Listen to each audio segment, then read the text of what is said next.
Страшлените низ Европа се шират како шумски пожар.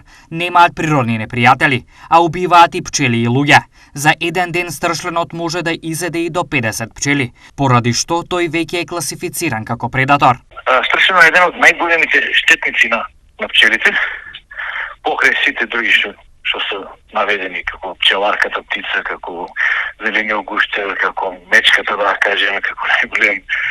И тука спаѓаат страшлените. Они се најопасни во текот на летото и есента.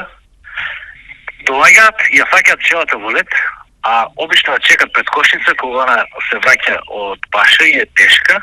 Гнездата на страшлените може да бидат огромни и во нив може да живеат и до 8.000, а секој ден жителите на таа заедница можат да уништат 11 тони други инсекти. Велат експертите, освен за нив тие смртоносни може да бидат и за луѓето. Убодот од страшлен главно, тој е многу болен, се карактеризира обично со оток, кој што трае до неколку дена, но кај лица кои што имаат алергија знаат да пројави анафилактична реакција, односно алергиска реакција на отровот, па целата работа да биде многу покомплицирана. Најчесто е присутна локална реакција кај најголем број од луѓето во форма на локално црвенило, топлина, оток, болка, чувство на жарење, пецкање, чешање.